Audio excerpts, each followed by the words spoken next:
bien écoutez, merci à vous toutes et tous d'être venus aujourd'hui en dépit de ce très beau temps dehors. Donc, je vais vous parler de Lucifer, leur Dieu.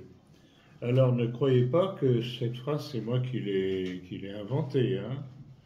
C'est eux-mêmes qui le disent. C'est eux-mêmes qui le disent. Lorsqu'on revoit les comportements d'Israël au cours de l'histoire jusqu'à l'actualité de ce qui se passe aujourd'hui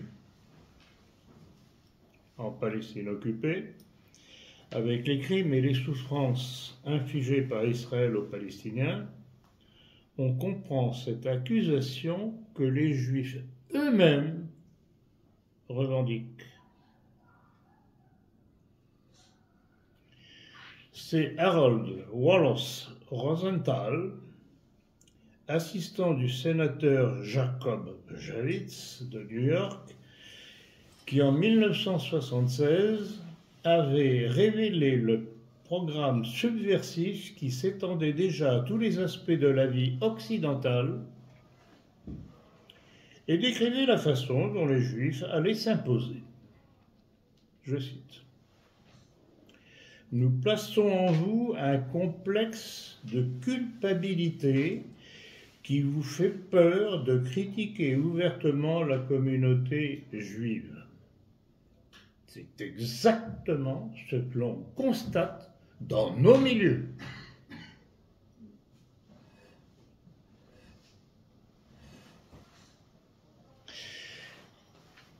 Et il poursuivait cyniquement. Notre Dieu est Lucifer, et nous sommes son peuple élu. Lucifer est bien lu.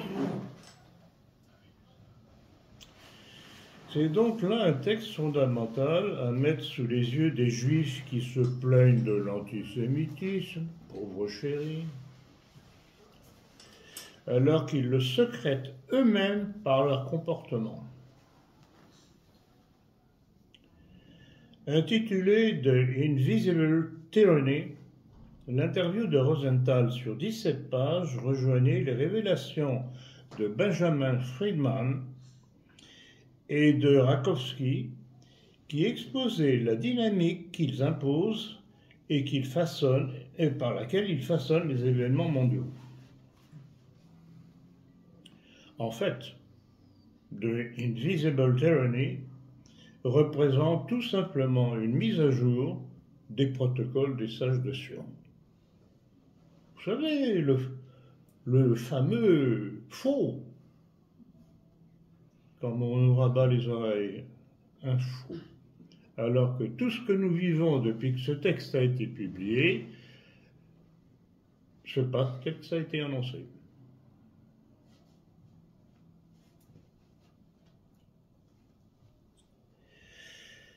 En 1976, le plan de domination juive du monde, tel qu'il est écrit dans les protocoles des sages de Sion, avait été déjà largement réalisé. Et Harold Wallace Rosenthal, qui était l'assistant du sénateur juif, bien entendu, Jacob Javits de New York, affirmait, et je cite, « Le pouvoir juif est si inattaquable qu'il pourrait gagner de l'argent supplémentaire en racontant cette histoire à Walter White Jr., rédacteur en chef du mensuel conservateur Western Front. » Et il poursuivait.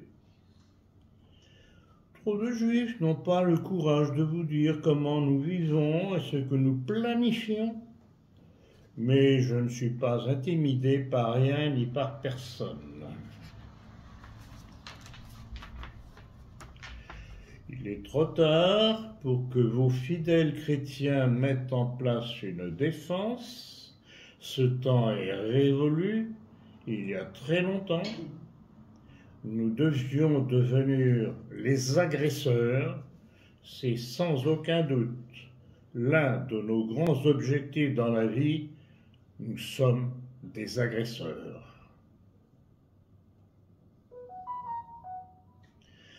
De Invisible Tyranny confirmait ainsi les révélations de Benjamin Friedman et de C.G. Rakowski sur la mainmise juive sur les événements du monde.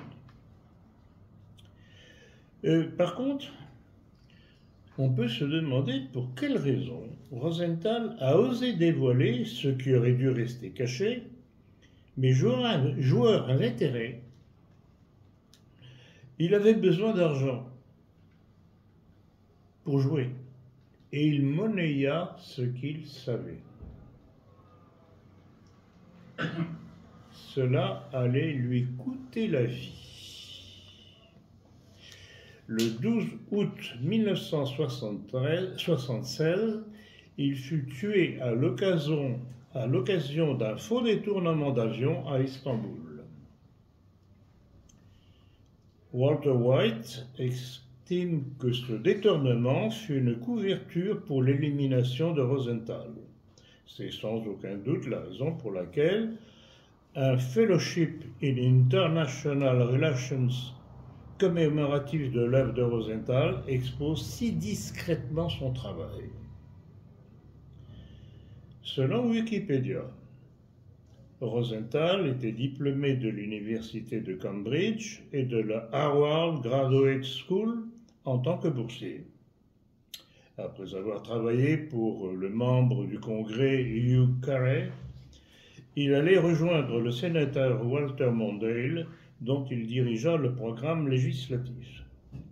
Puis, après un passage à la Rockefeller Brothers Foundation, Harold se tourna vers le Sénat pour travailler avec le sénateur Jacob Javits. Il était devenu un insider, c'est-à-dire un initié.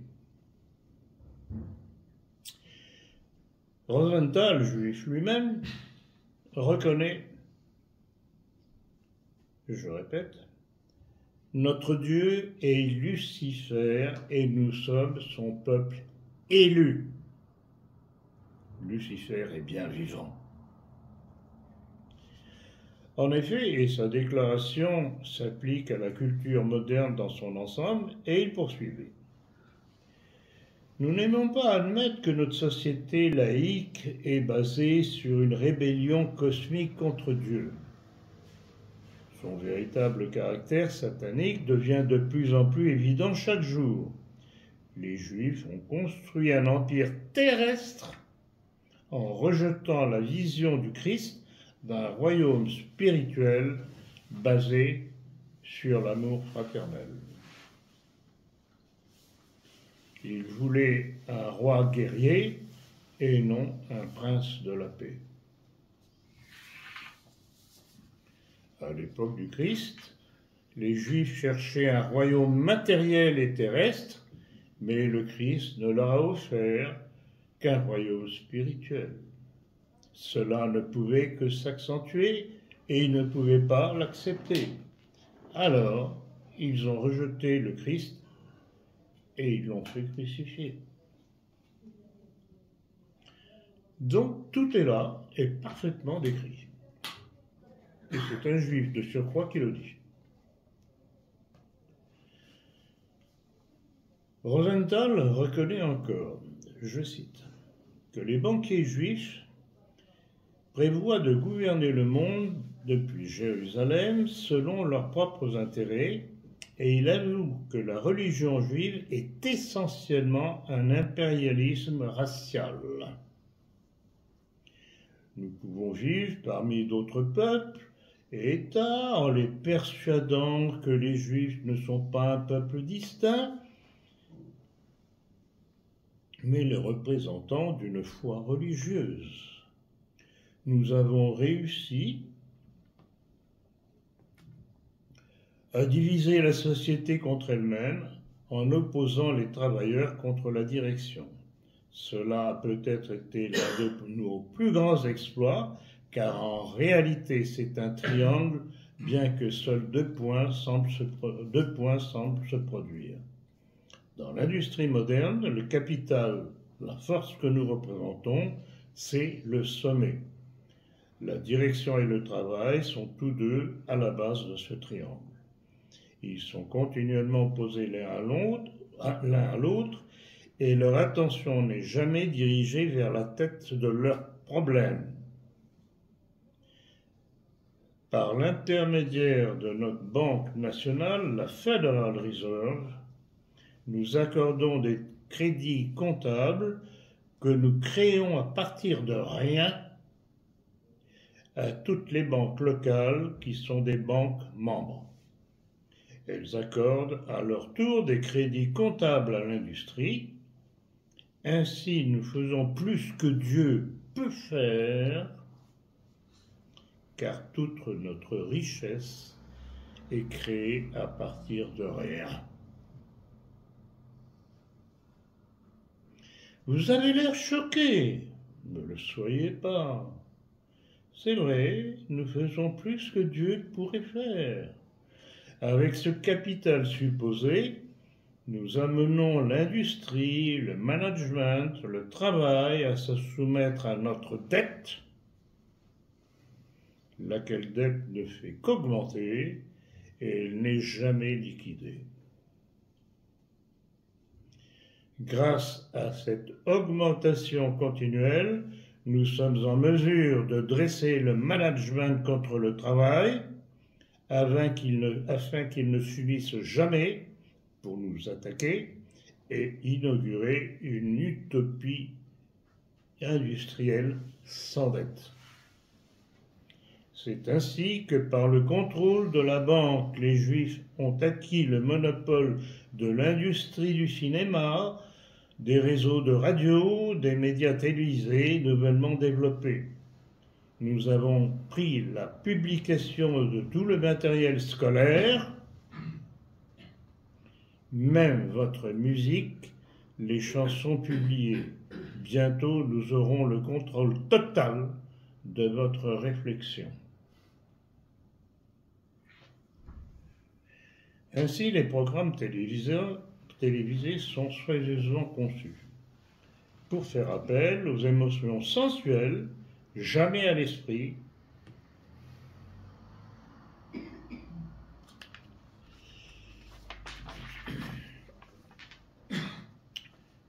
pour cette raison, les gens sont programmés pour répondre selon notre dictat, pas selon la raison.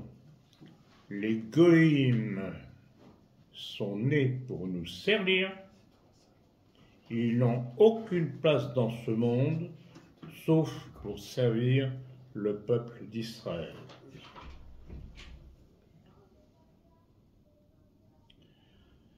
Voilà de quoi se vantait Rosenthal.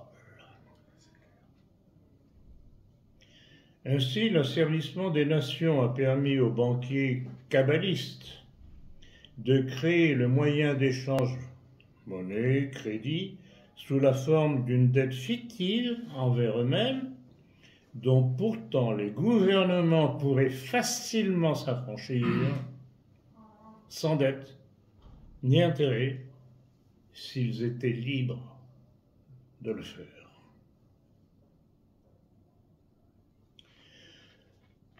Le succès de ce processus dépend de la complicité naïve dans cette fraude massive et de l'agenda suicidaire qu'elle représente.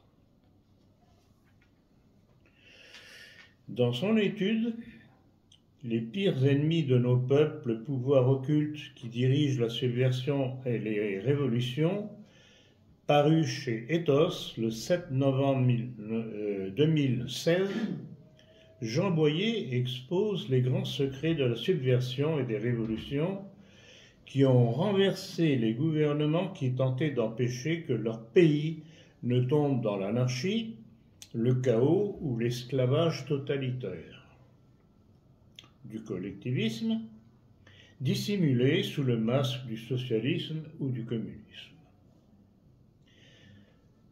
Le principal succès de ces deux manœuvres a consisté à dissimuler la tête qui dirige toujours ces mouvements subversifs. Tête que, par malheur, actuellement la majorité des gouvernements soit en ignorent la nature et l'origine, soit ne veulent pas la voir. Cela fait que les gouvernements, même en détruisant certains tentacules de la pieuvre et en pacifiant le pays pendant quelque temps, ne peuvent détruire la pieuvre parce qu'ils ne la touchent pas à la tête, qui, le mouvement venu, les détruira. Si les anciennes monarchies françaises, russes, allemandes, espagnoles, portugaises et autres ont pu se maintenir, c'est que, connaissant l'ennemi, elles attaquaient la pieuvre à sa tête. Hélas, l'évolution libérale de la plupart de ces pouvoirs la laissa subsister et se développer. C'est ainsi que, du fait de cette faiblesse, les monarchies finirent par être renversées, entraînant l'assassinat de millions d'hommes, de femmes et d'enfants. Dans le seul empire russe, dirigé par le gouvernement judéo-soviétique, 60 millions d'habitants de l'ancien empire russe furent assassinés en temps de paix, allait révéler Alexandre Solzhenitsyn dans son ouvrage « L'archipel du Goulag ». C'est pour ça qu'il faut non seulement étudier la stratégie subversive révolutionnaire, mais mettre en lumière la tête qui a dirigé de façon occulte la plupart des révolutions. Son existence a été démontrée par des centaines de livres bien documentés avec des preuves irréfutables, et notamment dans l'ouvrage de Jean Boyer que je viens de citer. Dans le super-impérialisme fondé sur le racisme, l'exploitation et l'esclavage des peuples par un peuple étranger, infiltré chez nous, qui prétend nous dominer et nous réduire en esclavage, c'est le titre du chapitre 1 de son livre, Jean Boyer fait remarquer. Au cours de l'histoire, les nations qui ambitionnaient de conquérir d'autres peuples l'ont fait en envoyant leur armée envahir les territoires qu'ils convoitaient. C'est ainsi que procédèrent au cours des temps les anciens Assyriens, Chaldéens, Perses, Macédoniens, Romains, Arabes, Espagnols, Portugais, Hollandais, Turcs, Anglais, Français, Russes, Japonais, Allemands et autres. Les Israélites aussi le tentèrent plusieurs fois, et ils y réussirent sur la tête de Chanaan et quelques autres petits territoires. Mais, à cause de leur faiblesse militaire relative, d'autres tentatives postérieures de plus grande importance échouèrent et les Juifs furent conquis et dominés par les Assyriens, les Perses, les Grecs et les Romains, qui finirent par détruire le royaume de Judée en l'an 70 de l'ère chrétienne. Cependant, selon l'interprétation biblique du livre du prophète Isaïe, le lieu d'Israël, Dieu propre et exclusif du peuple juif, avait déjà signalé la voie par laquelle les Israélites devaient atteindre la domination mondiale. Parlant au nom de Dieu, le prophète Isaïe disait au peuple d'Israël qu'il y a plus de 20 siècles, je cite, « Parce que tu disperseras à droite et à gauche, ta descendance possédera les nations. » Ainsi, obéissant au prétendu ordre de la Bible dans le livre du prophète Isaïe, au chapitre verset 3, leur prétendu Dieu ordonne aux Israélites de s'emparer des nations. C'est pour suivre cet ordre qu'Israël s'est mis à émigrer dans toutes les nations du monde, à les envahir les unes et les autres au cours des siècles, jusqu'à se rendre insidieusement maître de chacune d'entre elles. N'allez pas me dire que c'est ce que on n'a pas cessé de constater.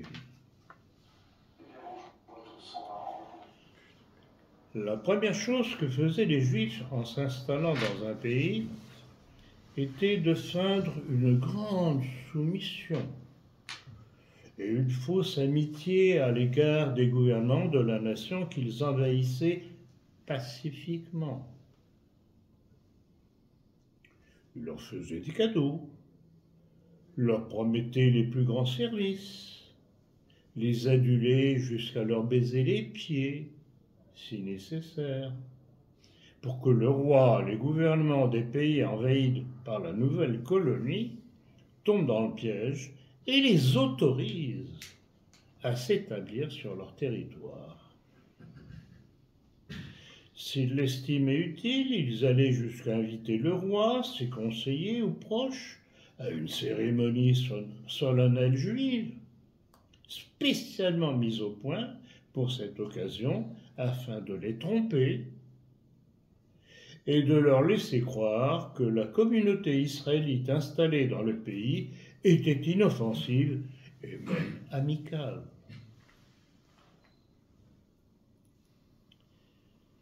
Cela devait permettre d'obtenir du roi et du gouvernement du pays envahi qu'il protège les Israélites de tous ceux qui, plus lucides, se méfiaient de leurs hypocrites envahisseurs.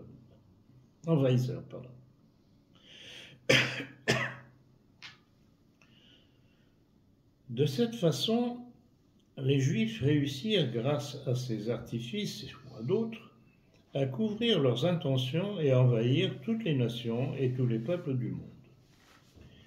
Ces communautés juives, afin de ne pas inspirer la méfiance, se dotèrent dans chaque nation envahie de façades inoffensives derrière lesquelles fonctionnent toujours des sociétés secrètes capables de pénétrer et de conquérir le pays envahi.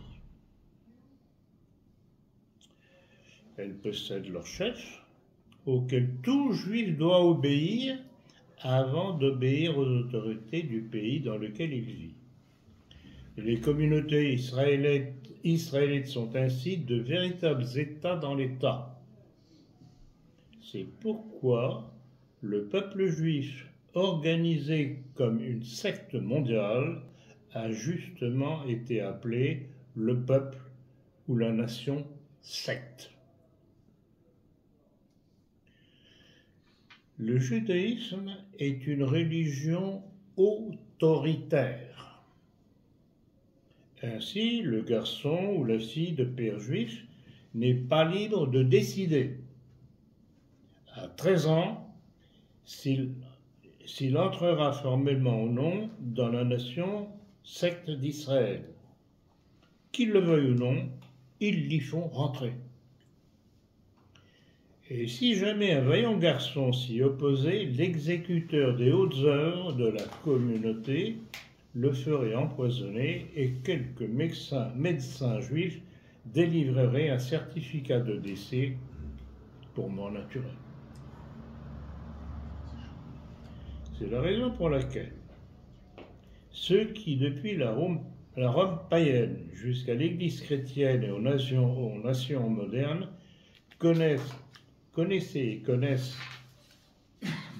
aujourd'hui le péril juif, ont considéré comme juifs les fils ou descendants de juifs, c'est-à-dire les marabouts. La façon dont les Juifs ont de conquérir une nation est donnée par l'exemple de Joseph raconté dans la Bible. Joseph avait été vendu comme esclave en Égypte. Il s'arrangea pour gagner la confiance de ses maîtres en leur rendant d'appréciables services, au point qu'il fut libéré de l'esclavage. À force de services et de flatteries, il devint d'abord administrateur des biens de Potiphar, puis magnat égyptien, directeur de la prison du Pharaon. Ayant ainsi gagné sa confiance, il en arriva à gouverner l'Égypte. De là découle ma formule, peut-être que vous vous souvenez de cette formule que j'ai trouvée la plus adaptée à cette situation. Ils arrivent, se font accepter, prospèrent, s'imposent, puis éliminent tous ceux qui ne sont pas eux. Le juif peut recevoir l'ordre d'être l'ami d'un gentil, non juif, car les juifs, pour étendre leur rayon d'influence, doivent se lier d'amitié avec les gentils. Mais il doit prêter auparavant le serment de trahir son ami ou associé non juif s'il devait l'exiger les intérêts suprêmes d'Israël. Et si ses chefs, veillant sur ses intérêts suprêmes, ordonner que soit consommée cette trahison sous peine, en cas de désobéissance, d'être empoisonné par ordre du procureur secret de la communauté. C'est pourquoi les dirigeants ou gouvernants non juifs qui, par naïveté, ignorance ou pour gagner l'appui du judaïsme, donnent des postes de gouvernement ou de direction aux Israélites sont consternés lorsque ce collaborateur, associé ou ami juif qui leur doit tant de faveurs les trahit en leur causant un grand préjudice. La surprise de la victime est d'autant plus grande si son ami juif, par ailleurs de caractère honorable, a agi contre sa volonté, sous la menace d'être empoisonné, contraint de trahir son ami gentil. On en a l'exemple par l'israélite juif Jacob Alexandrovitch Brafman, qui au siècle passé dénonça secrètement le tsar Alexandre II de Russie, le lieu souterrain bien caché où se trouvaient les archives ultra-secrètes de la communauté régionale de la province de Minsk. C'est ainsi que la police secrète du tsar, dirigée par l'illustre juif renégat agissant par surprise, saisit plus de 2000 documents signés par des rabbins, dirigeants du Grand Kahal, les Parnassim, par les juges des Beth Din ou tribunaux secrets, existant dans chaque communauté, ou Dayanim, ou par les autres fonctionnaires juifs de Russie. Le tsar Alexandre prit la précaution de faire confronter par les experts en écriture la signature des rabbins et autres dirigeants juifs avec les pièces et documents publics existants dans les archives impériales, afin de prouver que les signatures étaient authentiques. Comme en outre, tous les documents étaient manuscrits, y compris les procès-verbaux des réunions secrètes du Kahal ou du Grand Kahal de Minsk, l'on identifia les dirigeants juifs auteurs des manuscrits de la même écriture. Brafman était célibataire. Il n'avait pas d'enfant, de sorte qu'il risqua héroïquement seulement sa propre vie, mais il prit la précaution de se placer sous la protection de la police et de l'armée impériale afin d'éviter que les Juifs ne l'assassinent comme ils le font pour tous ceux qui révèlent le moindre secret du judaïsme. Le secret par lequel le judaïsme obtient des Israéliens l'obéissance aveugle et totale dans toutes les activités de la vie humaine, de leurs supérieurs, y compris du cadre régional, lorsqu'il intervient pour donner un ordre, réside dans le maintien en vigueur dans chaque communauté dans le monde de lois répressives prévoyant des châtiments si terribles qu'elles obligent les Israélites à obéir à leur chef. Aux coupables de désobéissance réitérée est réservé le poison. Jacob Brafman, dans le livre du Kaal et dans son ouvrage Fraternité juive locale et de l'univers, explique quelles sont ces mesures de châtiment contre ceux qui désobéissent et surtout envers ceux qui révèlent aux gentils les secrets du judaïsme et des organisations ultra-secrètes. Parmi les mesures prises contre les Juifs qui n'obéissaient pas aux ordres imposés par le Kaal, ce qui est le Conseil suprême ou le Bet Din, c'est-à-dire le tribunal secret, figurent les mesures suivantes.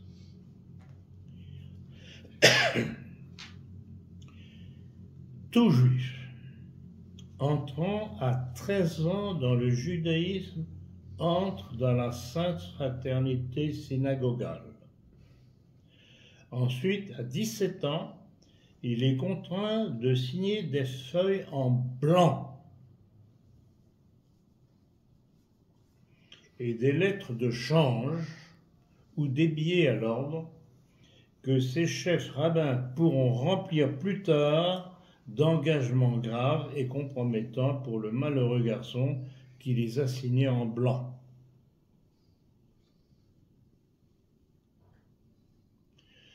Ensuite, tous les 10 ans, chaque juif ou juive doit signer de nouveaux papiers en blanc, y compris des lettres et des billets, en répétant tous les serments de loyauté à la nation et à la religion juive, supérieurs à ceux prêtés à la nation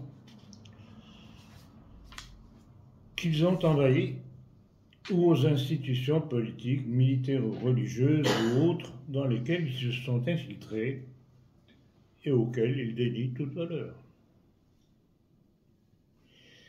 Il répète en outre le serment prêté lors de son entrée à 13 ans dans la société secrète juive, de se convertir désormais en espion de la nation juive, d'informer ses rabbins de tout secret militaire, politique, économique, religieux de tout ordre dont il aurait connaissance, non seulement dans son travail, mais en quelque lieu où il se trouve. Après avoir prêté serment et signé en blanc les documents, l'Israélite, où qu'il soit, demeure ainsi hypothéqué sa vie durant par la nation secte juive. C'est pour ça que lorsqu'un Israélite révèle à des gentils des secrets de sa secte, lorsqu'il cesse de payer ses impôts à la communauté ou simplement lorsqu'il désobéit aux ordres du Mohammada secret, c'est-à-dire le bureau directeur de sa fraternité, et autres autorités communales citées, le billet à l'ordre en blanc est rempli de la manière la plus nuisible pour le pauvre juif châtié, et l'on procède contre lui devant les tribunaux pour le destituer de tous ses biens. Quelle gentille religion!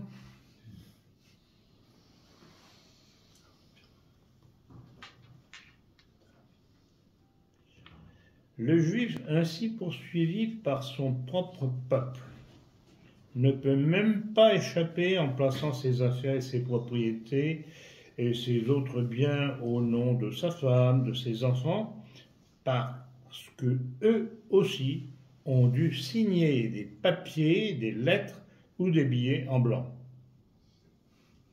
C'est pourquoi certains juifs désespérés disent quelquefois « Hélas, comme il en coûte cher d'être juif ».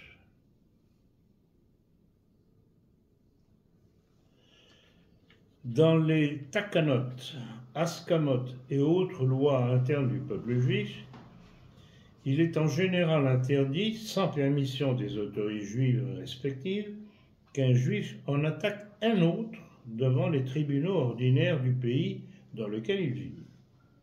Les juifs doivent régler leurs différends seulement devant un tribunal de leur communauté.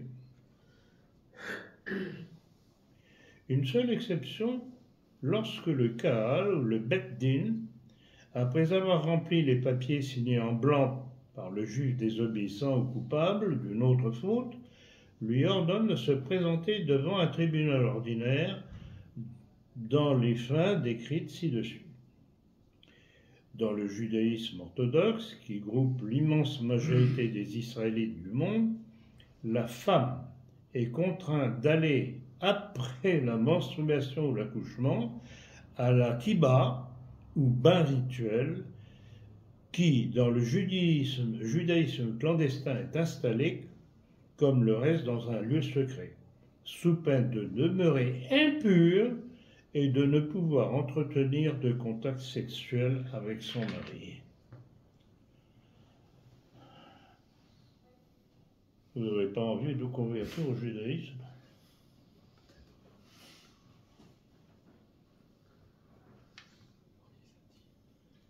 Il y a quelque chose de malade dans cette religion.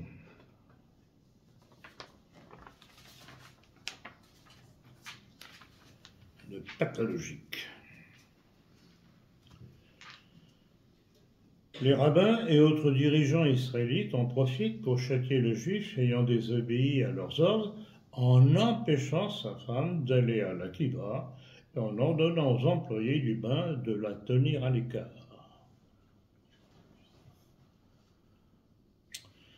Sous peine de rester maudite pour l'éternité, elle doit refuser tout contact sexuel à son époux.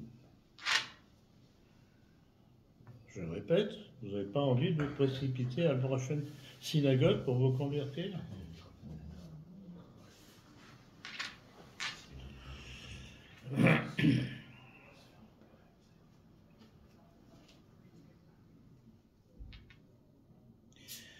C'est donc grâce à ces moyens coercitifs que le judaïsme a réussi à être la secte la mieux financée du monde.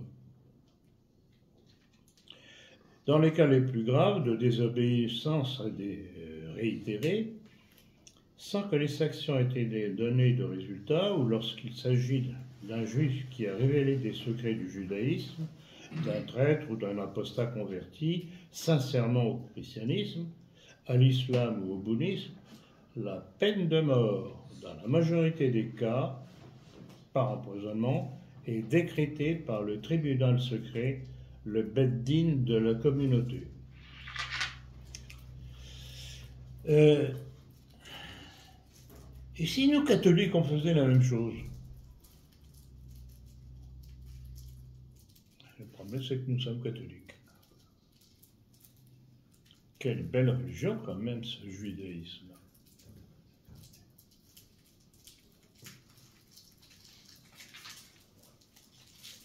Donc, je pense à un nombre de textes écrits par de prétendus catholiques, je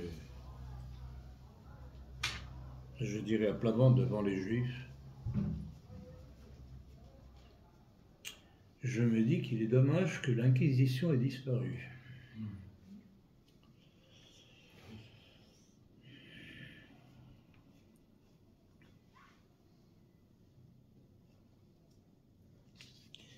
Donc, toutes ces mesures que je viens de vous décrire Cela se fait aussi au sein du foyer familial.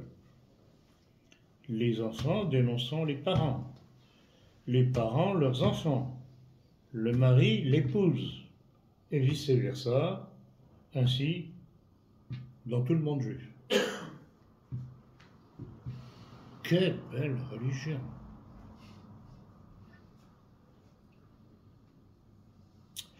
La peine de mort par empoisonnement, ainsi décrétée, peut être étendue à un fils ou à l'épouse châtiée du juif qui sont empoisonnés sans pitié. Le Beddin de chaque, c'est-à-dire le tribunal de chaque communauté, peut toujours compter sur des médecins juifs qui délivreront un certificat de médical de décès pour infarctus cardiaque ou toute autre cause de mort naturelle qui dissimuleront le crime commis. C'est à cette mesure et à d'autres que le judaïsme doit d'avoir pu se maintenir pendant tant de siècles, en dépit des pires tempêtes provoquées par ses invasions, ses agressions criminelles contre les autres peuples. Cela convertit les fraternités synagogales juives en des communautés qu'elles intègrent en véritable armée politique sous une discipline de fer et en société totalitaire dans laquelle l'obéissance de leurs membres est garantie.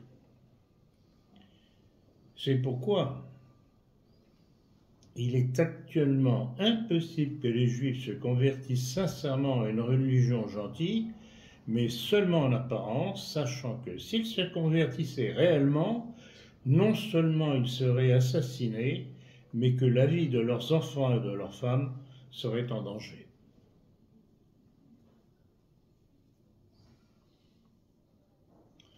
Donc il s'agit là d'une véritable dictature de la haute nomenclature du judaïsme envers ses membres. Parmi les juifs non religieux, l'on supprime le mot excommunication et les rites religieux qui l'ont séculairement accompagné pour l'appeler seulement expulsion de la communauté juive au cours d'une cérémonie religieuse. Comme il s'agit d'obliger les juifs excommuniés ou expulsés à demander pardon et à se replacer sous le contrôle du judaïsme, on ne lui applique pas immédiatement la peine de mort, mais le boycottage économique, politique et social. Donc ils le tiennent à la gorge. L'on interdit à sa femme ou à ses maîtresses juives d'avoir des relations sexuelles avec lui et l'on oblige ses amis à couper tout rapport avec lui. C'est un paria.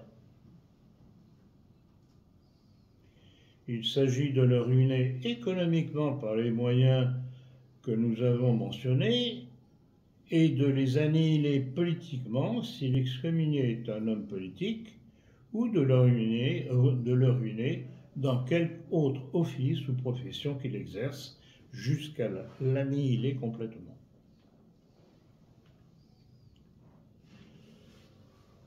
L'excommunication n'est levée ou l'expulsion abrogée que si le juif sanctionné se jette à genoux, baise les pieds et demande pardon au rabbin formant le tribunal rabbinique qui l'excommunia ou l'expulsa.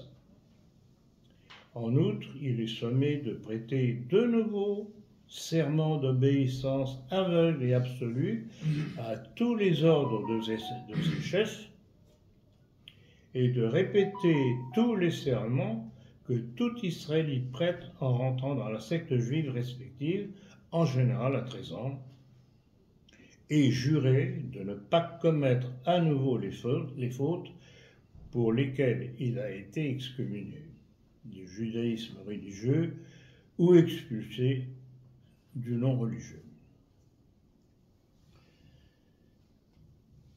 La peine de mort par empoisonnement n'est appliquée qu'aux excommuniés ou expulsés rebelles qui ne demandent pas pardon, ni ne passent par les humiliations sunnite.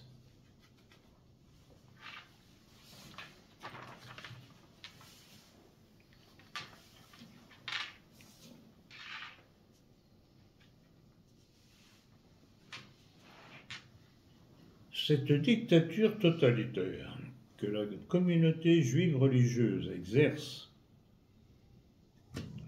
sur tout individu juif entraîne, entre autres conséquences, l'existence d'une commission de censure préalable pour les écrits, brochures et livres que les juifs désirent publier.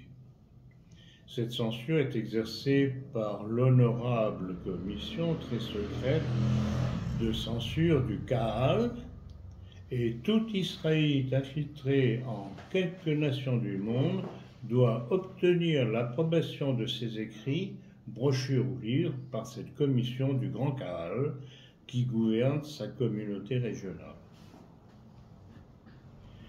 Les journalistes et les speakers de radio et de télévision sont seulement obligés à suivre les règles générales et ne sont assujettis à la censure qu'en cas d'extrême importance. Donc là, on se rend compte, au travers de cette spécification, que tout ce que l'on peut entendre, voir à la télévision ou à la radio est déjà sévèrement contrôlé. Baruch Spinoza, que l'on présente comme un grand philosophe juif, fut sans conteste le plus grand génie philosophique du judaïsme de toute son histoire. Pris dans la chaîne de la censure rabbinique, il tenta de les rompre au nom de la liberté de penser, ce qui lui valut l'excommunication fulminante que prononça contre lui le tribunal rabbinique d'Amsterdam, présidé par le grand rabbin de cette communauté qui pourtant était son meilleur ami. La cérémonie de ce procès est comptée en la forme suivante. Je cite. Enfin arriva le jour de l'excommunication et une énorme foule s'est réunie pour assister à cet acte lugubre. Il commença par l'allumage en silence et cérémonieusement d'une série de cierges noirs et par l'ouverture de l'arche sainte contenant les livres de la loi mosaïque. Ainsi fut ravivé l'intérêt des croyants pour que la scène soit plus horrible encore. Le grand rabbin, ancien ami et précepteur, et maintenant le plus cruel adversaire de l'accusé, dut exécuter la sentence. Il demeura debout, saisi par la douleur mais inflexible. Le peuple observait avec la plus grande attention. D'en haut, d'une voix mélancolique, le chanteur entonnait des paroles d'exécration, tandis que venant de l'autre côté, se mêlaient à ces malédictions les notes aiguës d'une trompette, tandis que les cierges noirs s'inclinaient, répandant leur goutte à goutte dans un grand récipient rempli de sang.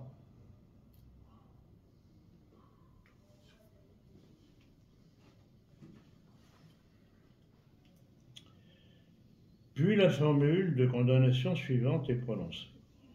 Je cite.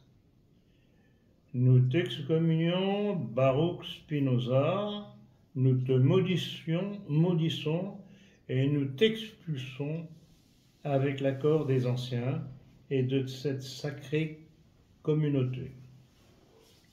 En présence des livres saints, par les 613 préceptes qu'ils comportent, par l'anathème, par lequel Josué maudit Jéricho, par la malédiction que prononça Élie, par toutes les excommunications écrites dans les livres. Maudit sois-tu, de jour et de nuit, maudit éveillé et maudit dans tes songes, maudit en entrant et en sortant. Que le Seigneur ne te pardonne jamais.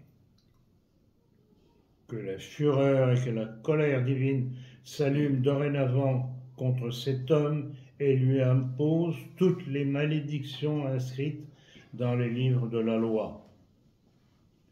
Que le Seigneur efface son nom sous le soleil et qu'il expulse pour son crime de toutes les tribus d'Israël, avec toutes les malédictions inscrites dans les livres de la loi.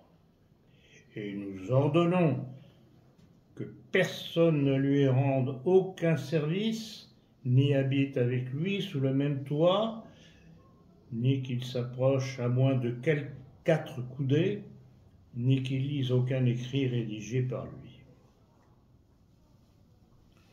Vous avez cela dans le livre de Pollock, dans sa Vida de Spinoza, c'est en espagnol. Dans son étude, Hochmer, dont le titre est Los Judíos, donc en espagnol,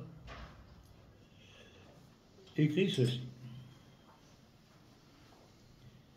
Une fois proférées ces pompeuses paroles, tous les cierges allumés furent noyés dans le sang et de toutes les gorges jaillit un cri furieux de haine et de malédiction. Et dans les épaisses ténèbres, sous de solennelles exécrations, tous clamèrent « Amen, Amen, Amen ».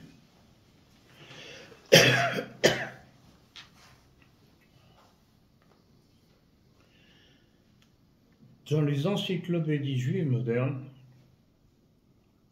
comme elles sont à la portée de tous dans les bibliothèques publiques, dans certains cas où les Juifs désirent garder le secret, comme celui de la paternité du judaïsme et du communisme,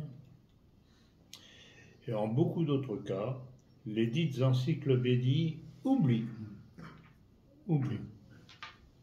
ou passent sous silence certains faits. Pour désorienter le lecteur gentil, les chefs des communautés juives donnent aux Israélites qui ont reçu la permission de leur chef de lire certaines encyclopédies écrites en code connu par celui qui va les utiliser. Elles doivent être rendues après leur utilisation. Entre autres mensonges propagés par les encyclopédies figure celui de l'excommunication qui a été supprimée dans le judaïsme orthodoxe. La terrible et foudroyante excommunication que le judaïsme religieux des États-Unis a fulminé contre celui qui fut l'homme le plus puissant, non seulement des États-Unis mais du monde entier, Henry Kissinger, démontre que la peine d'excommunication avec toutes ses terribles conséquences est encore en vigueur dans le judaïsme religieux et qu'il est faux de prétendre qu'elle a été supprimée. Dans ces documents apparaissent différents motifs d'excommunication de Kissinger, mais le principal y est dissimulé. Kissinger, qui fit tant pourtant pour son peuple israélite à travers le monde, commet un très grave délit en n'obéissant pas absolument à 100% à ses chefs rabbins.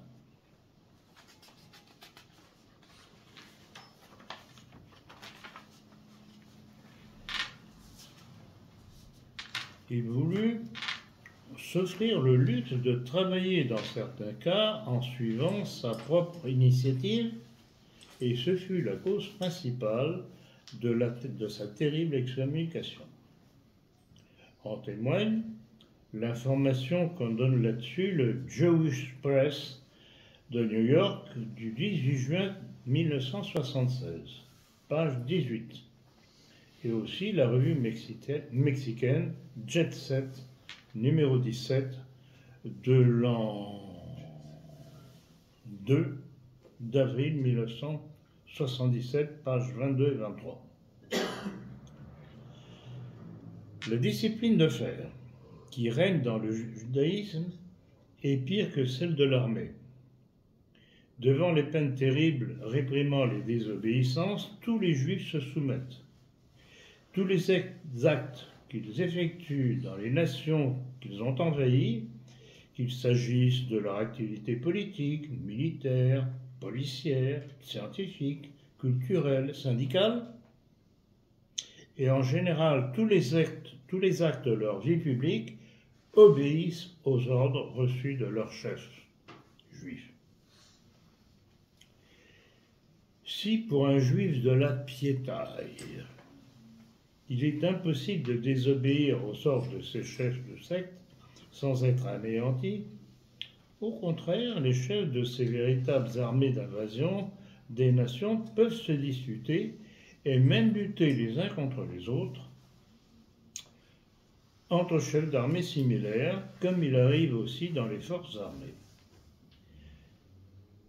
La rivalité surgit au XVIIe siècle entre les communautés israélites clandestines de Hollande et de Grande-Bretagne, se disputant le monopole du commerce mondial, y compris celui de l'Empire espagnol, a été longue et féroce.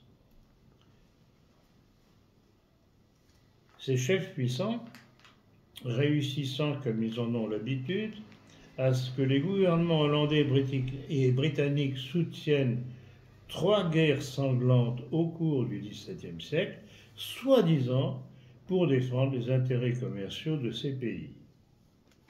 Donc derrière ces intérêts commerciaux des pays, il y avait ceux du judaïsme.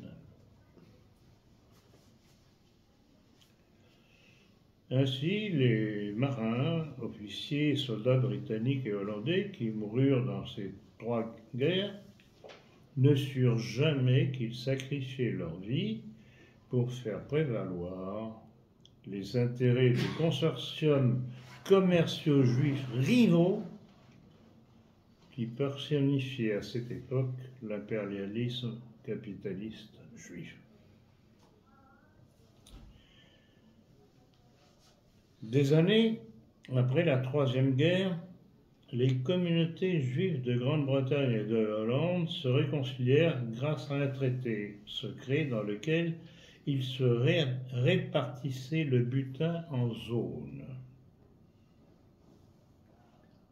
Un autre exemple de ces heurts entre les dirigeants des communautés juives a été celui dont Staline a été le protagoniste. Staline, ex-dictateur soviétique, mort en 1953, n'était pas, comme on le croit, géorgien, mais un juif de Géorgie. Sa famille appartenait à une famille juive séfarade d'origine portugaise, expulsée des colonies portugaises d'Afrique avec d'autres juifs. Ils s'installèrent d'abord dans une petite île du golfe Persique, dénommée Djouga, d'où ils émigrèrent ensuite en Géorgie à travers l'Empire ottoman, se présentant comme des zones de Djouga. C'est ainsi que la famille de Staline, qui avait été identifiée comme juive, reçut le nom de Djougashvili.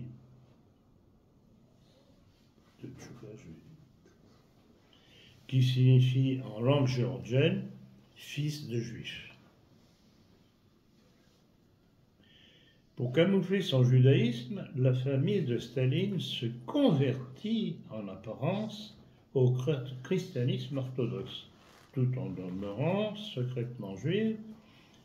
Comme on le disait, Staline fut lui-même l'élève d'un séminaire chrétien orthodoxe.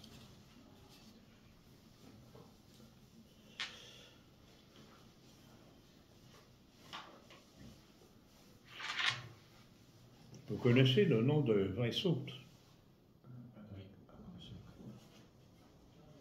qui a joué un très grand rôle dans la Révolution mondiale, juif, et qui justement s'était, lui, converti pour pouvoir mieux poursuivre son travail. Donc voilà, ce sont des petits aspects de l'histoire qui ne sont pas évidemment racontés dans les manuels d'histoire, qu'il faut connaître pour comprendre pourquoi le monde évolue d'une certaine façon et non pas d'une autre.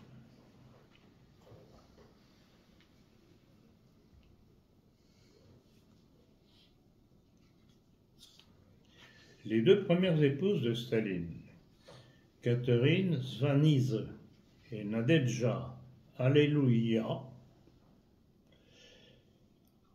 qui fut assassiné par Staline lui-même en 1932 à cause de ses relations amoureuses avec un juif appelé Gleiser. Donc toutes deux étaient juives caucasiennes, tandis que la troisième épouse de Staline fut une juive d'origine khazare, Rosa Kaganovich. Or, ce nom de Kaganovich est un nom très connu dans la Révolution soviétique. Il a été un des leaders. Donc, elle était la sœur de ce Lazar Kaganovich. Il est bon de savoir aussi que Staline était non seulement dictateur de l'Union soviétique, mais le grand rabbin de l'Union soviétique, chef suprême du judaïsme dans l'Union soviétique. Cependant, à la mort du juif Lénine,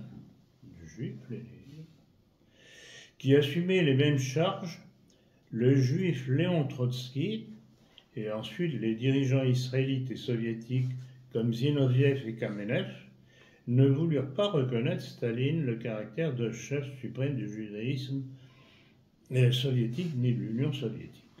Ce fut l'origine de luttes féroces qui déchirèrent de nombreuses communautés juives de Russie et des autres républiques soviétiques avant d'atteindre le Parti communiste, le gouvernement soviétique, la terrible police secrète et l'armée rouge sous contrôle des Juifs. Quand on lit ces lignes, on se dit, mais heureusement qu'ils se disputent entre eux et qu'ils se détruisent entre eux. Ça fait un petit peu le ménage, mais c'est pas suffisant.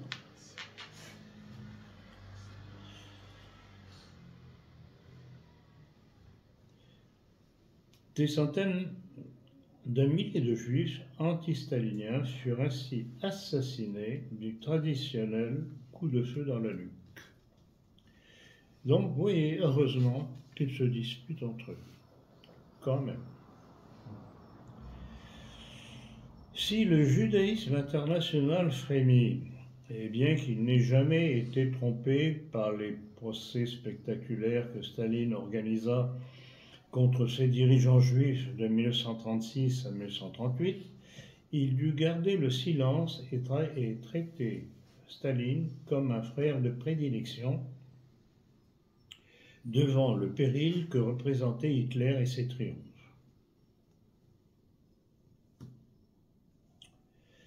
Au cours de la Seconde Guerre mondiale, Staline et le judaïsme mondial s'unirent étroitement. C'est ainsi que le juif Staline obtint que le juif Franklin Delano Roosevelt consentit à lui livrer la Pologne avec le consentement de la Grande-Bretagne.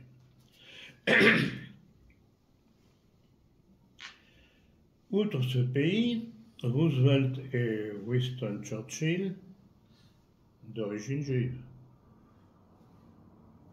Quand on creuse un petit peu le personnage de Churchill, on trouve ses origines juives, ce qui explique énormément de choses en ce qui concerne notamment la Deuxième Guerre mondiale et le rôle qu'il jouera. Donc, outre ce pays, Roosevelt et Winston Churchill livrèrent au communisme la Tchécoslovaquie, la Hongrie, la Roumanie, la Bulgarie et la Yougoslavie. Ce qui ne peut étonner, puisque Roosevelt descendait d'une illustre famille de juifs séfarades appelés des Lanau.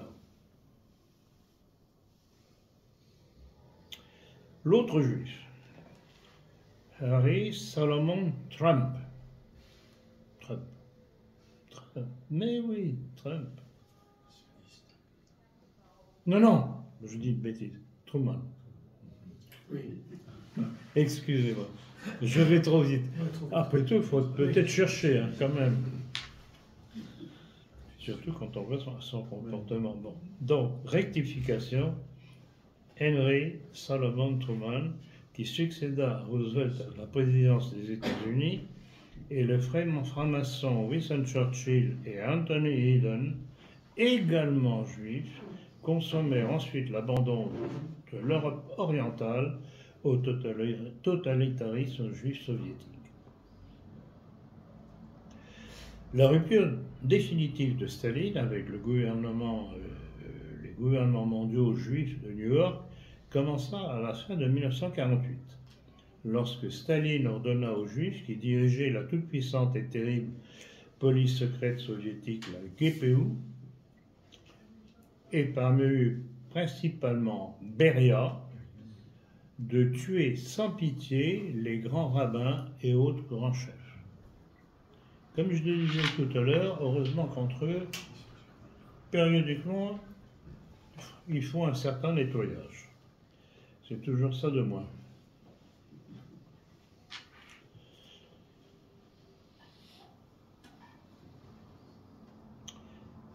D'autre part, Staline, qui était un sioniste fanatique, fut le premier à reconnaître l'État d'Israël et à proposer son admission aux Nations Unies. Mais ces agents juifs en Israël ayant échoué à contrôler cet État, il attaqua Israël et le sionisme qu'il avait appuyé auparavant et condamna les juifs cosmopolites restés fidèles aux autorités juives mondiales de New York. Donc c'est toujours, ça surprend quand on regarde justement cet affrontement dans l'histoire, cet apparent affrontement entre les juifs cosmopolites et les juifs qu'on pourrait dire nationalistes, c'est-à-dire centrés sur Israël. Mais s'ils s'opposent entre eux, faites leur confiance, contre nous ils sont unis. Pas de problème.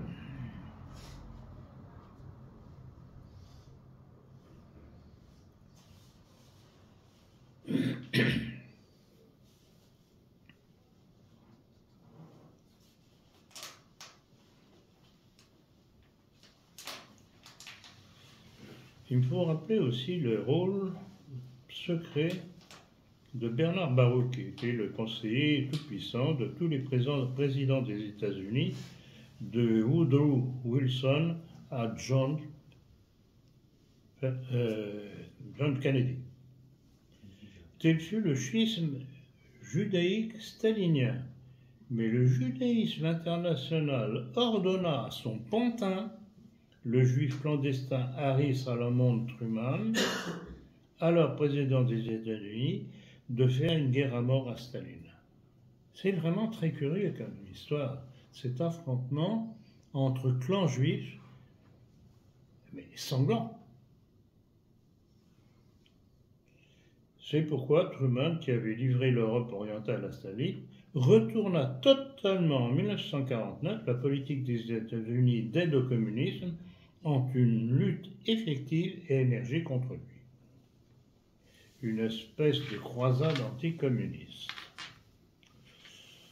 C'est aussi pour finir d'encercler Staline que Truman fit établir des bases navales et militaires en Europe, en Afrique et en Asie, aux armes toutes dirigées contre l'Union soviétique afin de les détruire dans le cas où Staline oserait faire un pas vers la domination mondiale. C'est pas toi, c'est moi qui commande. C'est ça que ça voulait dire. Reste dans ton coin. De son côté, Mao Tse-tung, qui n'avait rien de juif, s'était emparé de la Chine,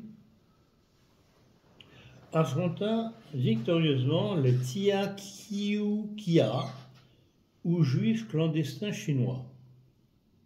Grâce à son génie, il put contrôler le parti et l'armée communiste chinoise.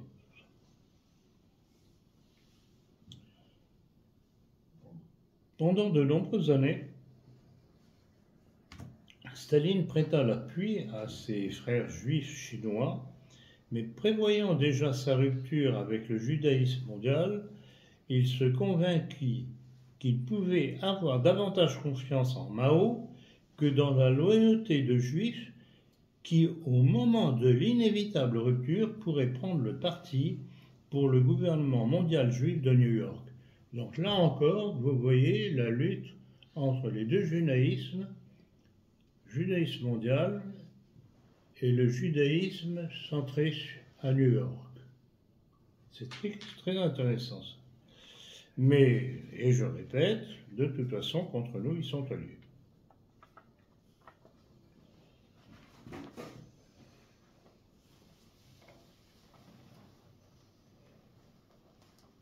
Et petite touche à cette constatation, l'argent et les armes qui servirent au juif maran Fidel Castro ne venaient pas de Moscou, mais des États-Unis.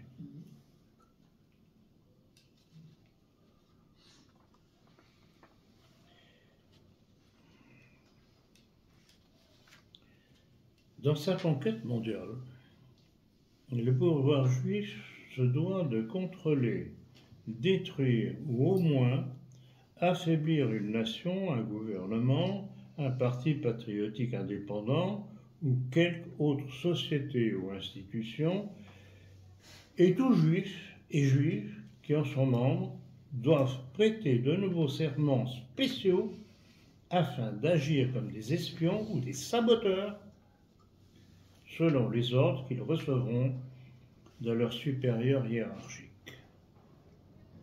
Ainsi, tous les juifs ou juives qui font partie des services de renseignement civil ou militaire de la nation des gentils doivent prêter le serment d'utiliser tout ce qu'ils pourront au profit de la nation juive.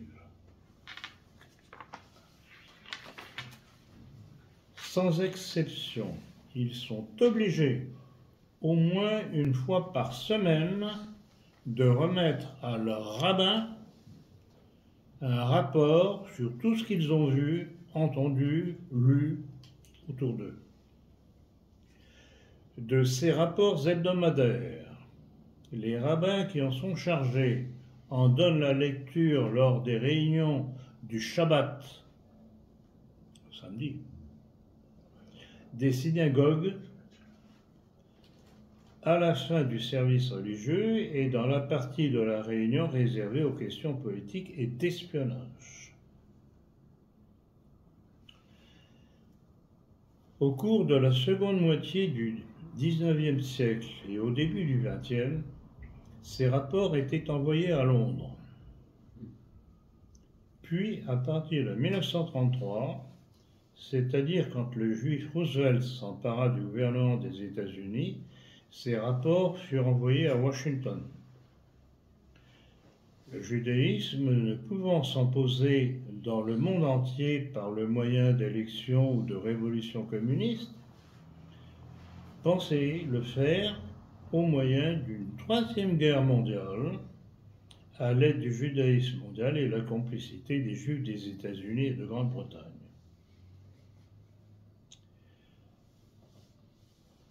On ne doit pas oublier que le Dieu d'Israël, comme le consigne le livre sacré juif Machia Jéhoua, a prophétisé, je cite, « Les temps du Messie seront précédés par une grande guerre dans laquelle périront les 2/3 de l'humanité. »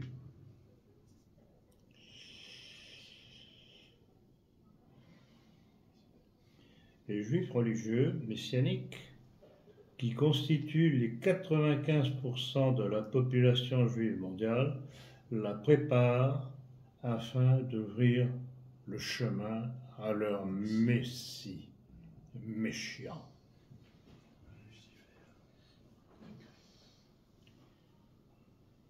C'est ce qu'il y a de sous-jacent à l'affrontement entre l'Occident sioniste de Trump, aujourd'hui, avec la Russie nationaliste de Poutine.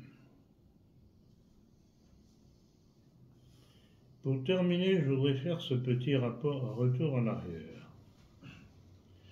Tant que l'Inquisition espagnole exista, dans toute sa force, toutes les subversions et révolutions organisées par l'appareil juif clandestin de conquête échouèrent. Alors, l'impérialisme juif comprit qu'avant toute chose, il devait concentrer ses efforts pour obtenir que les ecclésiastiques et les rois se chargent d'affaiblir l'Inquisition. C'est depuis sa disparition que le complot juif a pu commencer son œuvre de conquête en affaiblissant progressivement les structures de défense de la chrétienté et des nations. Il en découle que tant que les nations n'auront pas rétabli ces structures de défense, le complot messianique ne pourra que se développer. Merci de votre attention.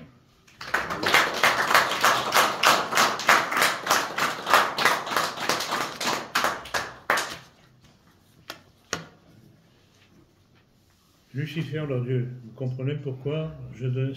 Et c'est même pas moi qui ai donné ce titre, c'est, je le tire de même. Notre Dieu est Lucifer et nous sommes son peuple élu. C'est tout de même énorme. Que voulez-vous de plus? Ils le disent eux-mêmes. Bon, maintenant, si vous avez des questions, je suis à votre disposition. J'essaierai d'y répondre. Oui, il paraît, bonjour monsieur le concorde de sac. J'ai entendu qu'il y a eu une loi qui allait paraître pour ceux qui refusent, enfin, pour refuser l'interdiction de critiquer ce qui est juif, quoi, enfin, les méfaits. Il y a une, enfin, je suis certainement au courant depuis longtemps, une loi qui va passer. Oui, oui. En France? Oui, en France. Alors ça va être mal, quoi. Oui. Avez-vous une idée déjà du contenu de la loi? Pardon? Avez-vous déjà une idée du contenu de la loi? J'ai entendu ça sur les actions d'Israël, sur le net. Enfin, non, mais je suppose que ce sera pour pénaliser tout texte, toute parole mettant en garde contre les Juifs. Dans cette loi, j'ai cru comprendre que plutôt que de... actuellement, on n'a pas le droit de dire du mal d'un juif au sens où les juifs. Mais on peut toujours dire, on peut toujours critiquer Israël avec ses exactions, avec l'action du sionisme. Je crois que le propos de cette loi, c'est d'assimiler le sionisme et les juifs à être la même chose. C'est-à-dire qu'on n'aura pas plus le droit de critiquer l'action d'Israël que de critiquer l'association des sionistes, que de critiquer un juif. Tout à fait. Je crois que c'est ça qui est le but de cette loi. Tout à l'heure, vous avez parlé de Kaganovich. C'était le responsable de l'Holodomor. Voilà, c'était un personnage bien sympathique. Pour en revenir à Staline, il y avait quand même une vision différente entre Staline et Trotsky. Les Juifs ayant choisi Trotsky, hein, c'était lui qui devait être mis à la tête de la Russie, de l'URSS plutôt. et ça a été Staline. Solzhenitsyn a bien écrit « Heureusement qu'on a eu Staline ». Oui, parce qu'il a fait des dizaines. Ah oui, il a fait le ménage. Si ça avait été Trotsky, ça aurait été beaucoup plus. Ça aurait été comme Pol Pot, ça aurait été le tiers ou la moitié de la population russe. Oui, tout à fait. Qu'est-ce qui explique, enfin, vous en avez parlé, mais je n'ai pas tout à fait bien compris ce qui faisait que Staline est resté dans les limites de ses frontières. Il n'avait pas l'impérialisme qu'avait Trotsky. C'est juste. J'en sais pas plus que vous. C'est une constatation. C'est une constatation. C'est une constatation, c'est tout. Et c'est pour ça qu'il ne pas. Alors, peut-être qu'il estimait que son pouvoir n'était pas suffisamment assis, suffisamment fort pour pouvoir passer une deuxième phase. Je ne sais pas, mais effectivement, votre observation est tout à fait juste.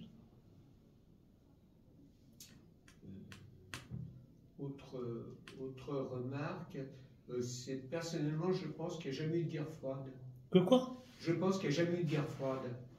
C'est-à-dire, je ne dis pas qu'il n'y a pas eu des morts, qu'il n'y a pas eu des gens, il n'y a pas eu des tunnels pour passer sous le mur, il y a plus ça. Mais je dis qu'au niveau le plus haut, il n'y a pas eu réellement de guerre froide.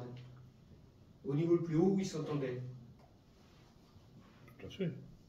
C'est évident. Au sommet, ils s'entendent. Parce qu'il y a eu la fameuse risque de famine qu'il y a eu en Russie. Il y avait le blé était interdit d'exportation et le blé américain a quand même pu aller en Russie nourrir les populations. Moi, j'étais au courant d'une autre chose. Dans les années 80, 70 plutôt, l'ordinateur le plus puissant, c'était un IBM 370-190. Toutes les pièces informatiques étaient un petit peu importantes. Il y avait les droits les États-Unis contrôlaient l'exportation. Donc la Russie ne pouvait rien avoir. Tout à fait. Donc même en France, pour avoir un 190, c'était très difficile. Le gouvernement français devait justifier sa demande et voilà. Et je crois que la Russie bénéficiait d'un 370-190 pour surveiller la frontière avec la Chine au niveau du fleuve Amour. Donc il y avait bien par où c'est passé, par le Japon, oui, mais le Japon, il y avait donc des choses qui se faisaient qui ne sont pas compréhensibles. Apparemment. Et c'est pour ça que je suis persuadé qu'il n'y a jamais eu de guerre froide. C'était du cinéma. Enfin, il y a des gens qui sont morts. C'était du cinéma. Il y avait des gens qui sont morts. Bien sûr, il y a eu des poids chauds. On parle de Cuba, des missiles de Cuba. Un peu moins chaud que ça, parce qu'il y avait quand même les missiles américains en Turquie qui ont été enlevés. On a l'impression d'un immense jeu de rôle. Oui, sous certains côtés, oui. Mais avec des pions qui mouraient. Et les dindons de la farce sont les peuples. Oui. C'est aussi simple que ça. Autre question? Madame? Vous parliez tout à l'heure que les gens signaient des feuilles en blanc en cas où oui, ils ne oui. pas. Mais vous avez aussi dit que ça concerne uniquement la haute nomenclature juive. Est-ce que ça concerne aussi des plus petites gens ou est-ce que ça s'arrête? Je n'en sais rien.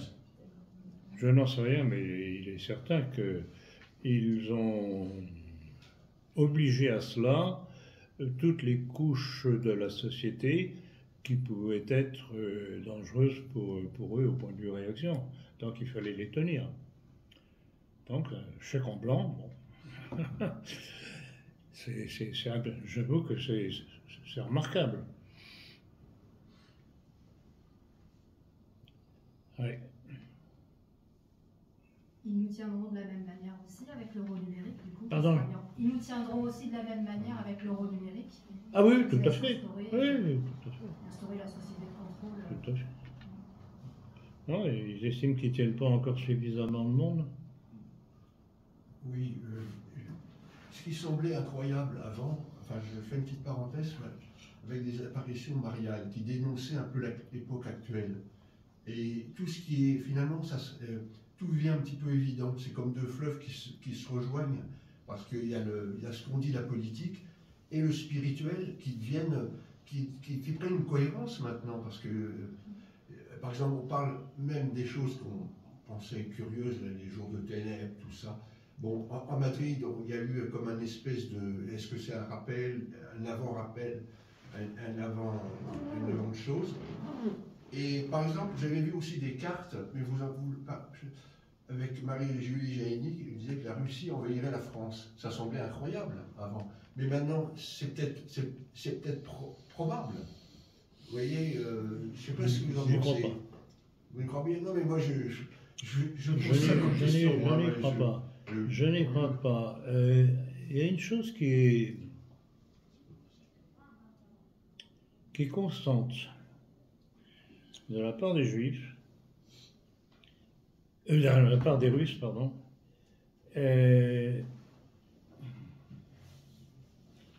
En général, la Russie n'agresse pas. Elle se défend. C'est pas... ils n'ont pas de véritable politique expansionniste. Enfin, la Russie non communiste, non juive. Ils n'ont pas une politique expansionniste, ils se défendent, ils sont dans leur coin, ils sont très bien, ils ont leur sphère d'influence. Point. Alors, si évidemment on cherche à les menacer, c'est ce qui se passe actuellement en Ukraine, voilà, en tout cas avec Poutine, ça ne se passe pas gentiment. Mais en général, la Russie n'attaque jamais. Elle se défend, en général, elle se défend très bien. Et les grands envahisseurs, genre Napoléon et Hitler, l'ont appris à leur dépens.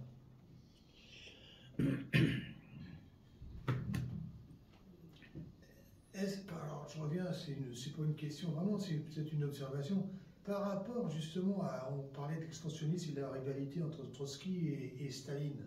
Et pourquoi Staline serait resté cantonné à simplement la Russie?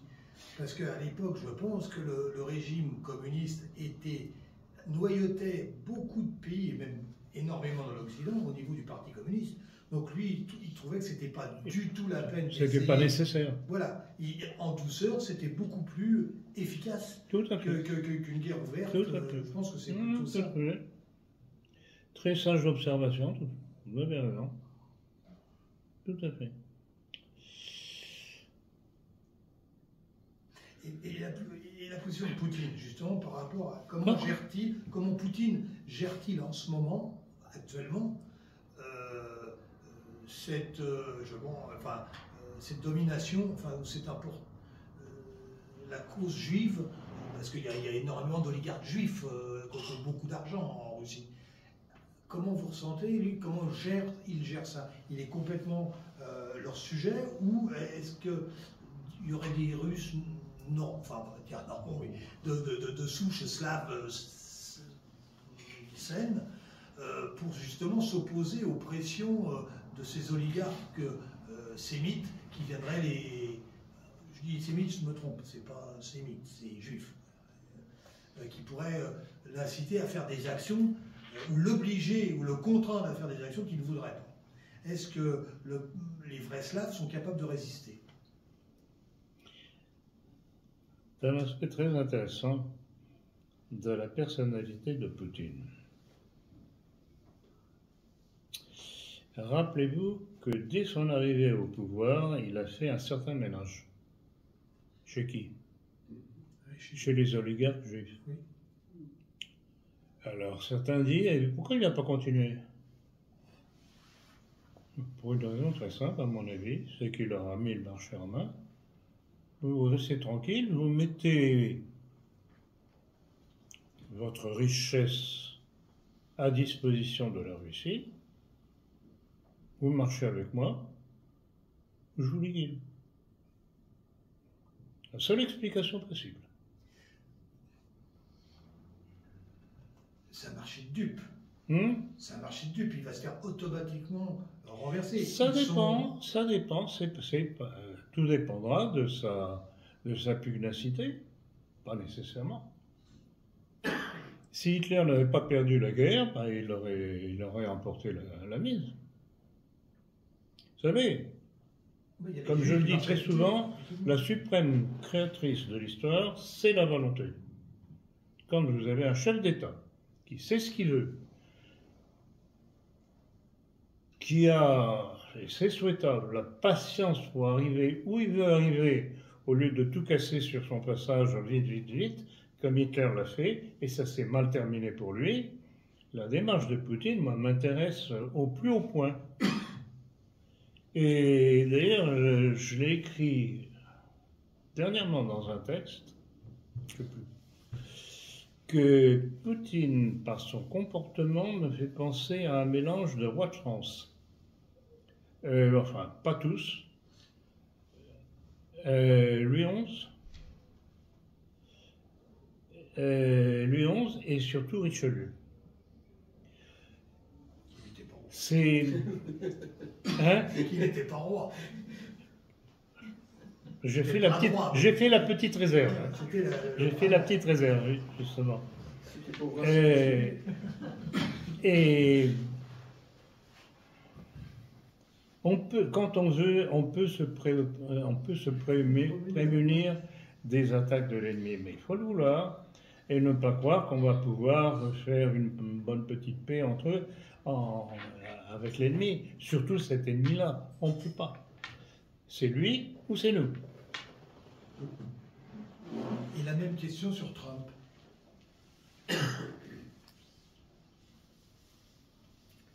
C'est Ah bah j'y dur. crois pas du tout. Lui, il est carrément. Trump, de toute façon, est un vassal d'Israël. Ça, c'est absolument évident dans toutes ses déclarations. Bon, je crois que c'est déjà suffisant. Alors, il a des aspects intéressants qui déroutent d'ailleurs, Oui. mais il faut tout de même voir quel est le fond du personnage. Le discours est pro-Israël. J'ai entendu quelques remarques judicieuses d'ailleurs qui disaient mais attendez, non, il dit ça, mais il fait complètement autrement, pas autre chose derrière. Il livre Alors déjà. attention, c'est comme nous. Il monte à l'Assemblée, au perchoir, il parle, ils aboient, ils disent plein de choses, et puis quand il s'agit de voter, ils votent complètement différemment. C'est exactement aussi ce qui peut se passer. Oui, mais alors quoi? Qu'est-ce qu'il fait pour répondre à cette thèse? pas évident. Qu'est-ce qu'il fait? Je voudrais, Bah, comme le disent. Il déroute l'adversaire, peut-être justement en étant impulsif et Question de le surprendre. C'est ça. Non, c'est un joueur de poker. Hein. J'aurais dû parier quand il y avait les prises de bec entre Trump et la Corée du Nord. J'aurais dû parier, dans 3 jours, ils vont se rouler des pelles. Effectivement, c'est ce qui s'est passé. C'était les deux montaient sur beaucoup d'esbroues, beaucoup de trucs. Mais non, c'est un joueur de poker. Il joue, je super, etc. Les autres sortir de la table, ils vont pas miser, il n'a rien du tout. Ou au contraire, qu'est-ce que j'ai un mauvais jeu, c'est pas possible. Le joueur de poker, on voit classiquement, il bouge pas. Certains ont même des verres, des lunettes de soleil pour ne pas montrer. Lui, il fait l'inverse. Il fait l'inverse. Et c'est pas évident parce qu'il est quand même suffisamment intelligent pour ne pas toujours jouer dans un sens. Mais les autres sont très, très perturbés et ils gagnent beaucoup à ce niveau-là. C'est pas un personnage évident. Je pense que, contrairement au précédent président américain, je crois peut-être qu'il aime le peuple américain. Normalement, il ne veut pas la guerre. Alors que les autres, Obama, Biden, etc., ont un mépris total pour le peuple américain, ne peuvent pas les voir. Je pense que lui, il a au moins quelque chose, aimer c'est peut-être un mot trop fort, mais je pense qu'il a quand même une sympathie pour le peuple américain. Je ne sais pas. Moi, je trouve que c'est un personnage surprenant, déroutant. Oui. difficile de savoir réellement. C'est un commercial, Tout à fait. pas oublier ça, c'est un élément important. Donc, business is business, quelle est l'attitude politique qui est la plus intéressante pour le commerce? On le voit d'ailleurs avec Netanyahou récemment. Comment? On le voit d'ailleurs avec Netanyahou. Il a écarté Netanyahou. Là, Ah oui, récemment, bien entendu, tout à les fait. accords sur Ah non, le non, non, gaz, mais ça, je n'ai aucune confiance entre Et nous. le Yémen. Absolument aucune. Et à chaque fois, il l'a écarté. Non, la dernière fois. très impressionniste, enjoué, etc. Il n'y a pas le moindre doute là-dessus. Alors, parfois, il y a des choses qui le dérangent avec les Juifs parce qu'ils ne savent pas s'arrêter. Ils veulent toujours plus et plus et plus. Mais au-delà de petites vanités froissées, je crois que ça ne va pas plus loin. Autre question? Non, sur le. Pas une question, c'est sur ce qui s'est passé en Espagne. Il y a eu une campagne. Par rapport à contre-université. Non. Je ne sais plus le mot. L'Inquisition, par rapport à l'Inquisition, il y a eu une propagande depuis la Révolution dite française contre l'Inquisition, en disant qu'il y avait des centaines de milliers de morts, etc. Et actuellement, on trouve énormément de gens dans nos milieux, ou tout au moins qui prétendent être de droite, qui tapent sur l'Inquisition. Mais bien entendu, phénoménal. bien entendu. C'est absolument. Bien d'accord. Soit ils ne connaissent pas, donc c'est pas dans leur domaine de compétence, ils racontent ce qu'ils ont entendu, soit ils connaissent et ce sont des traîtres. Les marins. Non, ils ne sont pas forcément juifs. Voilà, c'est. C'est surtout eux qui sont plutôt. Ah bah oui, Non, bien mais sûr. il est de bon ton, il est de bon ton de critiquer l'Inquisition. Oui, tout à fait. C'est. L'Église en général aussi. L'Église. Qu'on nous rende l'Inquisition. C'était. Il avait des travaux à faire. Ah oui. Qu'est-ce qu'il y a d'autre? Par rapport aux attentats du 7 octobre qui ont permis, en fait, qui ont été un prétexte d'Israël d'attaquer justement Gaza, j'ai entendu dire quand même qu'il y avait eu quand même beaucoup d'avertissements, il avait été prévenu, on avait dit quelque chose qui se ambiançait, que cette opération a nécessité des mois pour être montée. Ça me paraît surprenant, et puis j'ai lu quand même pas mal d'articles, que personne n'ait détecté ce qui se tramait et ce qui allait arriver. Est-ce qu'ils seraient prêts à sacrifier une partie de leur peuple pour atteindre leurs objectifs?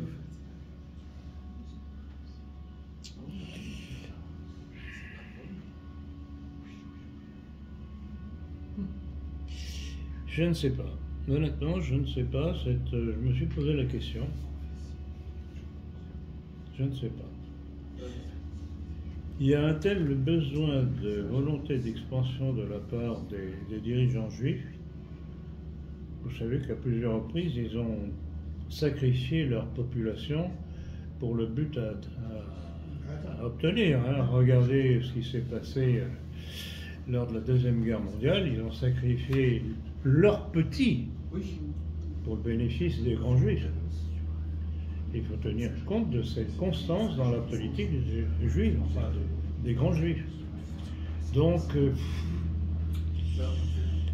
quelle est la réalité derrière ces gesticulations? J'en sais rien.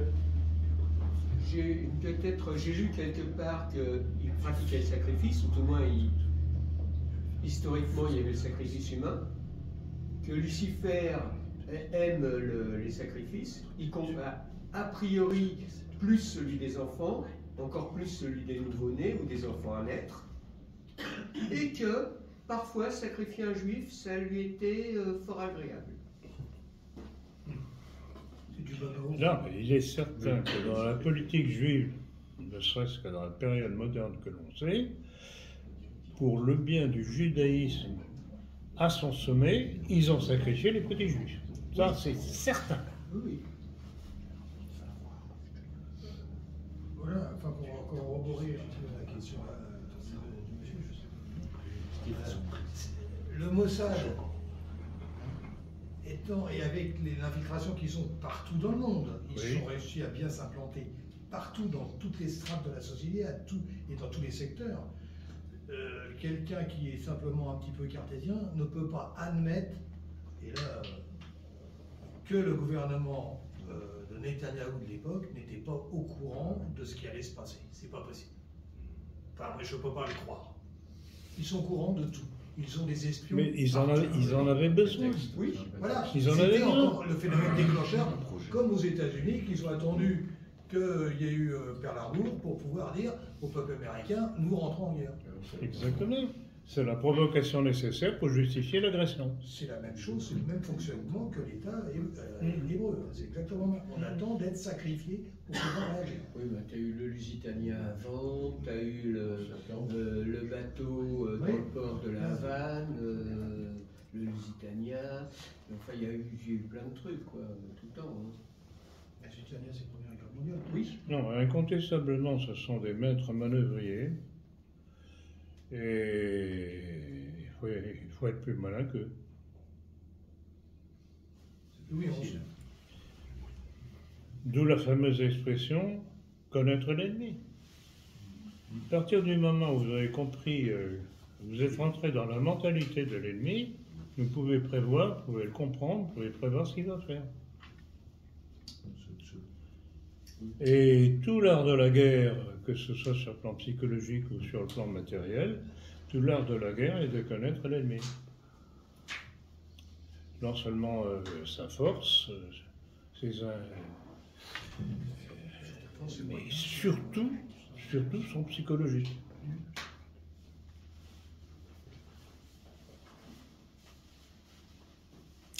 Autre question? Une remarque, tout au moins peut-être une question derrière. Ils se sont servis du peuple anglais. Comment? Ils se sont servis du peuple anglais pour asseoir leur pouvoir à partir de Cromwell. Oui, tout à fait. Et petit à petit, ils se sont servis du peuple anglais pour être des soldats, pour asseoir leur puissance. Et maintenant qu'ils n'en ont plus besoin, ils s'en débarrassent. Je pense qu'il y a une extermination du peuple anglais actuellement qui se passe. Oui. C'est encore plus en Angleterre qu'en France actuellement. Enfin, c'est un sentiment que j'ai. Je crois que c'est un faux calcul, ça va leur tomber sur la figure. Je pense, je peux me tromper, mais...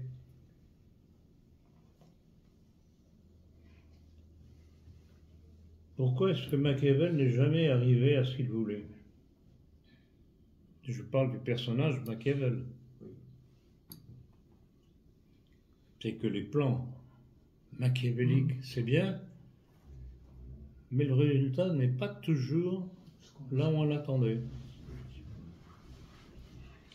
C'est ça, c'est un des,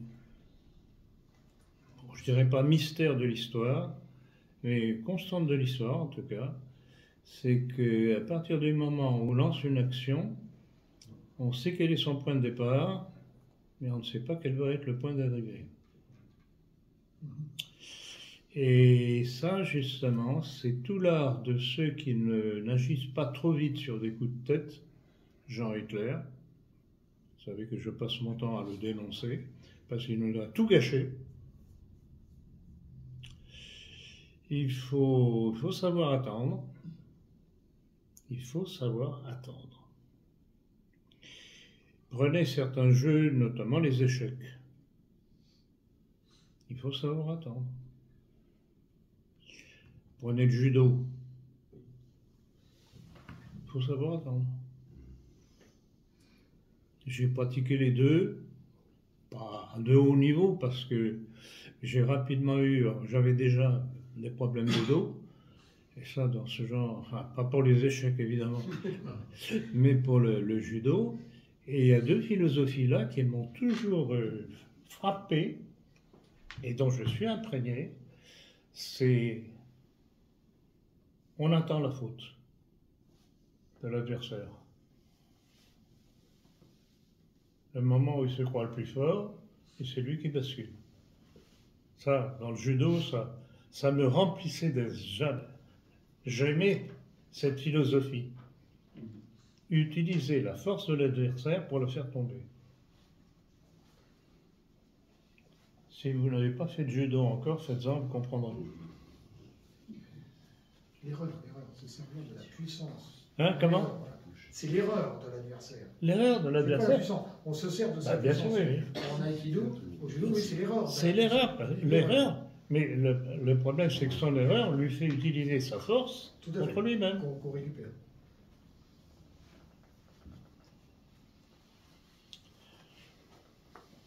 Autre question? On a fait le tour? Quand approche la date de la prochaine conférence, c'est annoncé dans notre lettre d'information. Bon, si vous n'avez pas d'autres questions,